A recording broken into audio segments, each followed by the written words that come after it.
YouTube channel बच्चों माही English एक coaching academy में आपका स्वागत है। फिर से मैं आपके सामने आज बहुत आसान सा और अंडरस्टैंडिंग वाला नाउन एंड द केस आपको समझा दे रहा हूँ। नाउन क्या है और उसके साथ जो case, that is the most important part of the basic grammar.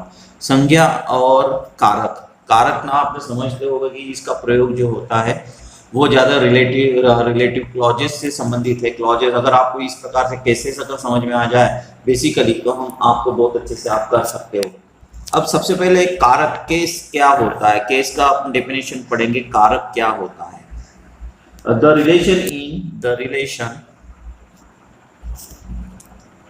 Relation in which a noun stand to some other words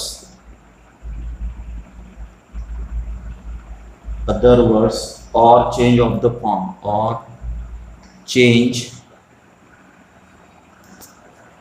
form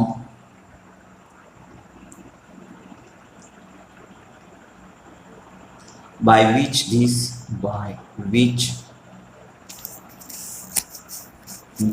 relation is indicated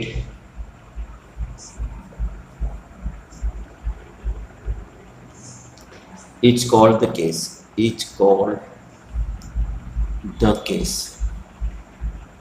अब क्या दिया गया है? The relation in which a noun stands to some other words, यानी जो संबंध जो होता है किसका, इन विच जिसका ए नाउन यानी संज्ञा का जो उसके लिए खड़ा होता है, टू सम अदर वर्ड्स यानी अन्य शब्दों के लिए जब कोई नाउन उसके साथ खड़ा होता है रिलेशनशिप करते हुए, या फिर चेंज ऑफ द फॉर्म या उसका रूप चेंज होता है, बाय विच दिस रिलेशन, जब उसका रिलेशन उसका संबंध चेंज होता है तब हम इसे इंडिकेट करते हैं, तब इसे हम कहते हैं कॉल्ड द केस, इन्हें कारक कहा जाता है। वह संबंध जिसके एक संज्ञा किसी के साथ खड़ी होती है, एक शब्द या रूप का परिवर्तन जिसके द्वारा इस संबंध को केस कहते हैं। अब सबसे पहले काइंड्स ऑफ, आप इसके पढ़ेंगे कि भाई रिलेशन यानी केस क्या है। काइंड्स ऑफ केस यानी उसके संबंध देखो क्या है। काइंड्स ऑफ यानी इसके कारक के रूप देखो क्या होता है। सबसे पहले होता है नॉमिनेटिव केस।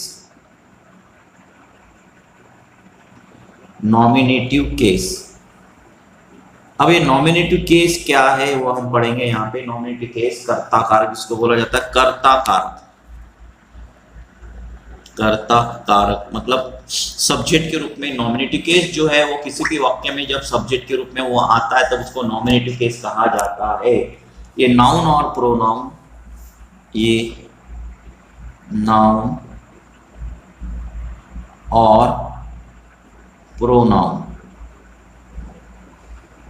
ये नाउन और pronoun that function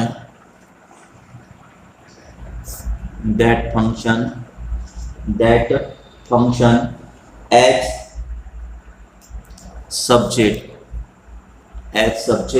of a verb, each place in nominative case।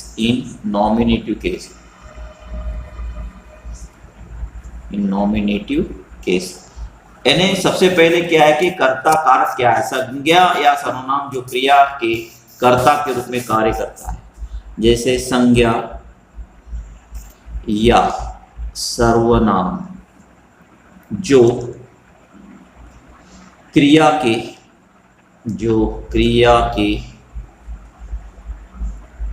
कर्ता के रूप में कार्य करता है,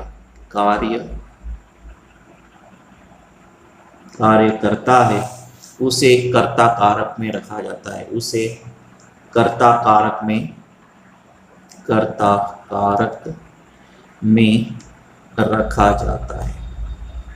अब वास्तविकता में सब्जेक्ट में नॉमिनेटिव केस क्या होता है? जब किसी वाक्य में कोई सब्जेक्ट होता है, जैसे कोई नाउन होगा या प्रोनाउन, क्या बता रहा हूं मैं, नाउन या प्रोनाउन जो सब्जेक्ट के रूप में आता है। किसके रूप में आता है बच्चों, यहाँ पे सब्जेक्ट के रूप में, वह यहां पर नॉमिनेटिव केस कहलाता है। जैसे, और वह उसका संबंध सीधे क्रिया से होता है। किससे संबंध होता है, जो वाक्य में, जिस वाक्य में कोई नाउन या प्रोनाउन जब सब्जेक्ट बनकर आता है और वो उसका सीधा संबंध जो है वो क्रिया से होता है, तो उसे नॉमिनेटिव केस बोला जाता है। जैसे राहुल, उदाहरण है, Rahul wrote many poems, wrote many poems in Hindi. अब इस उदाहरण से देखो, यहाँ पे राहुल जो है वो सब्जेक्ट है। क्या है यहाँ पे, राहुल सब्जेक्ट। अब देखो यार, राहुल सब्जेक्ट हम इसको क्यों बोलेंगे, क्योंकि इसका संबंध रोड से भी है, इसका संबंध मेनी से भी है, और इसका संबंध पोयम से भी है, और इसका संबंध इन और हिंदी से। मतलब इस राहुल का संबंध सभी से है, परंतु उससे ज्यादा संबंध उसका क्या है, रोड, यानी यह क्रिया का करता है। किसका है, क्रिया के कर्ता के रूप में कार्य कर रहा है। इस क्रिया का, जैसे क्या कर रहा है, Rahul wrote many poems in Hindi. Rahul के द्वारा कौन सा कार्य हो रहा है, लिखने का। कौन सा कार्य हो रहा है, मतलब यही है कि वो क्रिया के कर्ता के रूप में कार्य कर रहा है, और उसके द्वारा क्या लिखा हुआ है, मेनी पोएम्स। इसलिए इसको क्या बोला गया, नॉमिनेटिव केस। क्या बोला गया, नॉमिनेटिव केस। नॉमिनेटिव केस क्यों बोला गया, क्योंकि इसका संबंध सीधा क्रिया से है, और क्रिया के साथ साथ सभी सब्जेक्ट, मतलब क्रिया से लेकर कर्म तक के उसका संबंध है, इसलिए उसको नॉमिनेटिव केस यहां पर बोला गया। जैसे दूसरा उदाहरण है, the red fort, the red fort, the red fort is a famous building. अब देखो, इसमें द रेड फोर्ट का संबंध किसके साथ है, जिसके साथ है, क्योंकि होने की क्रिया हो रही है। द रेड फोर्ट यहाँ पर क्या हो गया, सब्जेक्ट, और वो जो नाउन के रूप में, किसके रूप में, नाउन के रूप में, और इसका संबंध जो है वो इज का करता है, होने की क्रिया ने। भाई क्या कर रहा है वो, the red fort is a famous building. तो यहाँ फेमस बिल्डिंग किसकी है, द रेड फोर्ट है, इसलिए वो क्रिया, होने की क्रिया हुई है। तो यहाँ सब्जेक्ट जो है वो नॉमिनेटिव केस क्या हुआ आपका, द रेड फोर्ट। मैं पहले कह चुका हूं, नाउन या प्रोनाउन जो सब्जेक्ट जो है वो क्रिया का रूप धारण करके आता है, उसको क्या बोला जाता है, यहाँ पे नॉमिनेटिव केस बोला जाता है। जैसे ही, उदाहरण है अपना, he has gone to Mumbai. अब देखो यहाँ ही जो है वो क्या है, ही हैज गॉन, इसका संबंध किससे, क्रिया से। कौन जा चुका था, ही जा चुका, कहां पे, मुंबई। इसलिए यहां पर ही जो है वो सब्जेक्ट है, और सब्जेक्ट कैसा है, नॉमिनेटिव केस है। क्या है यहाँ पे, नॉमिनेटिव केस है, subject.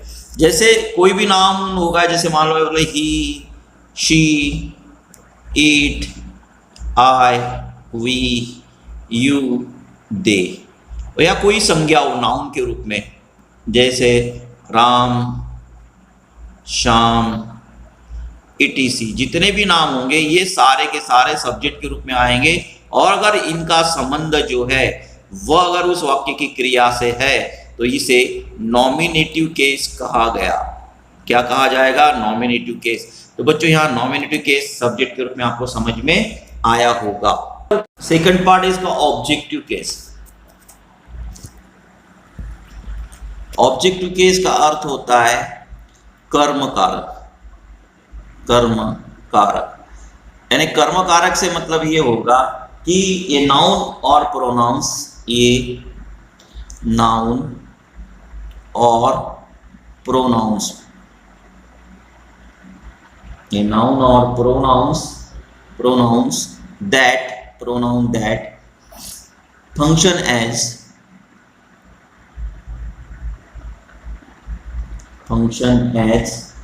object of a verb, object of a verb, each place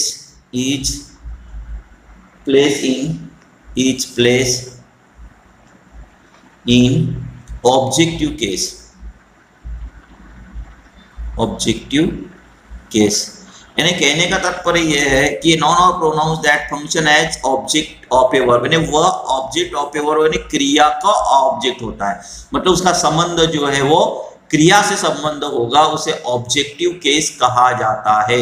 यानी क्या है, जो किसकी तरह कार्य करता है, जो ऑब्जेक्ट का वर्ब बनकर, जैसे मान लो पहले हमने देखा कि क्रिया का सब्जेक्ट बनकर, जो क्रिया से संबंध रखता है वो नॉमिनेटिव केस हो गया, और जो क्रिया से संबंध रखता है वह, जो ऑब्जेक्ट क्रिया से संबंध रखता है वो ऑब्जेक्टिव केस हो गया। जैसे उदाहरण से समझते हैं हम, ही हेल्प प्रियंका, ही हेल्प प्रियंका एक वाक्य हो गया ये। दूसरा हो गया you teach her, you teach her, you teach हर। अब देखो इसमें हेल्प मतलब ये क्रिया है, आपकी वर्ब है, और इसका संबंध किसके साथ है, प्रियंका के साथ, इसलिए ये ऑब्जेक्टिव केस हो गया। कौन सी केस होगी, ऑब्जेक्टिव केस क्यों हो गया, देखो यहाँ ही हेल्प यानी इसने मदद की, किसकी मदद की, प्रियंका की। किसकी मदद की, प्रियंका की। तो ये मदद का शब्द जो है वो किससे संबंधित हो रहा है, प्रियंका से। किससे हो रहा है, प्रियंका से, इसलिए यहाँ पर इसको ऑब्जेक्टिव केस बोला जाता है।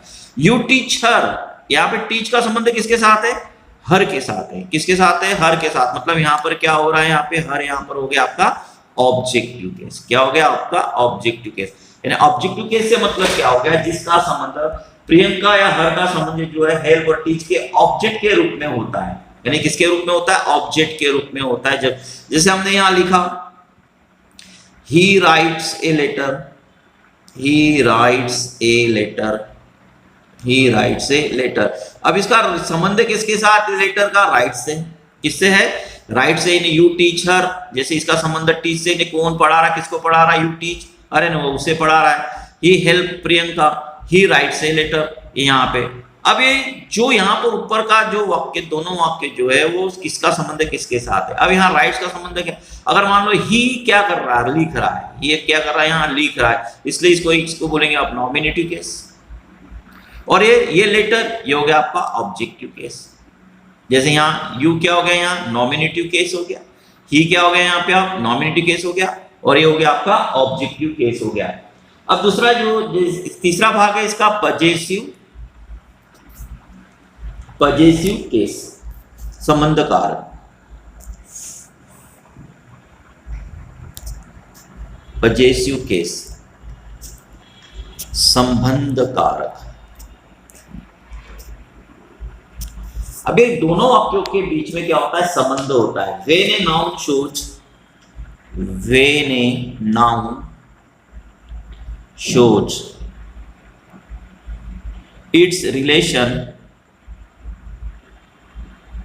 its relation with or position on another noun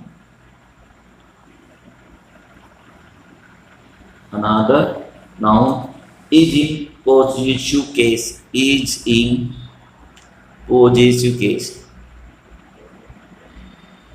in possessive case, यानी संबंध कारक।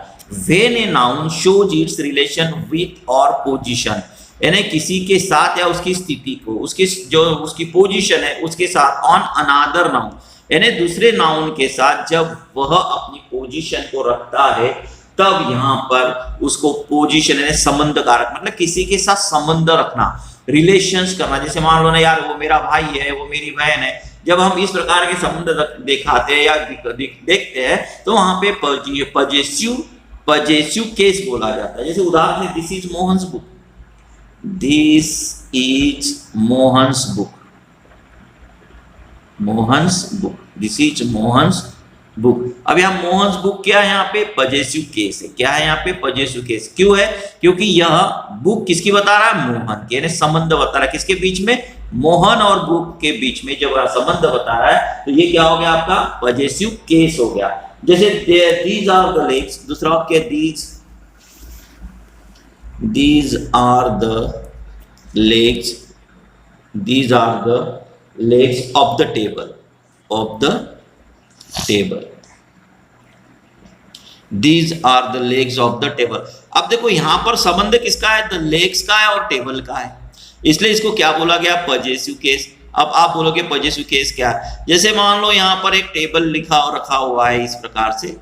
अब इसके जो दो पैर और दो पैर अगर कहीं और यहाँ पर रखे हुए हैं इस प्रकार से, तो ये दोनों पैर क्या बता रहा है, इसका संबंध और इसका संबंध क्या है, इस टेबल से, मतलब दोनों का संबंध है। इसलिए यहाँ पर पॉजिटिव केस बोल रहा है कि भाई these are the legs of the table, यानी वो जो पैर रखे हुए वो टेबल के, जैसे आपके यहाँ कोई टेबल रखा होगा और उसके चार पैर अलग होंगे और किसी ने पूछा कि व्हाट इज दिस, तो आप क्या बोलेंगे, these legs of this table, यानी यह जो लेग्स है वो किसके है, ऑफ द टेबल, उस टेबल के है। इस प्रकार से हम वहां पे संबंध बताते, जैसे she is his wife, she is his wife, तो इसमें संबंध क्या हो गया, शी का और क्या हो गया, और हिज का संबंध, मतलब शी और जो है हिज वाइफ, यानी दोनों के बीच का संबंध क्या है कि भाई वह उसकी पत्नी है। यानी जब हम किसी को रिलेशनशिप में अपन बताना चाहते हैं, किसी के साथ संबंध हम बताते हैं, तब हमें किस प्रकार का प्रयोग होता है, तब हम यहाँ पॉजिटिव केस के रूप में यहाँ पे ये करते हैं। अब आपको इस नाउन एंड द केस में तीनों भाग आपको ये बहुत अच्छे से समझ में आया होगा।